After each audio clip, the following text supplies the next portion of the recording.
Le XVIIe siècle est marqué par le règne de Louis XIV, le roi Soleil, qui gouverne la France pendant 72 ans.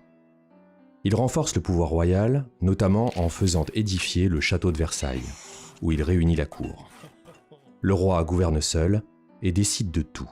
C'est la monarchie absolue. Louis XIV est également un véritable mécène.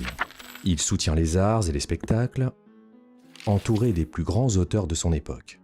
Jean de La Fontaine, Madame de Lafayette, Madame de Sévigné et bien sûr Molière. Au XVIIe siècle, le théâtre se développe au travers de deux genres majeurs. Tout d'abord, les tragédies, qui mettent en scène des personnages de haut rang affrontant un destin terrible. Pierre Corneille et Jean Racine en sont les auteurs les plus célèbres. Et les comédies, qui ont pour objectif de provoquer le rire, mais également de faire réfléchir aux travers et aux ridicules de l'époque. Quelles sont les sources d'inspiration de Molière ? La première remonte à l'Antiquité. Pour écrire ses pièces, Molière s'inspire en effet des auteurs de comédies antiques. Il reprend des situations comme celle des mariages forcés dans plusieurs de ses comédies, mais aussi des types de personnages. Le vieillard, le soldat fanfaron, le fils de famille, pour n'en citer que quelques-uns.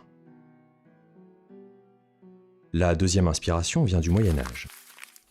Une intrigue simple, un format bref, un comique visuel et répétitif, c'est la farce.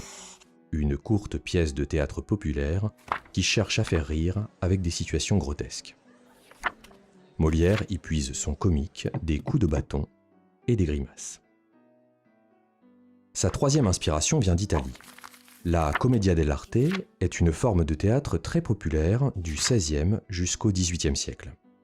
Elle se caractérise par des personnages stéréotypés, des costumes extravagants, des masques expressifs et des intrigues comiques improvisées. Les personnages de la commedia dell'arte sont souvent divisés en deux groupes.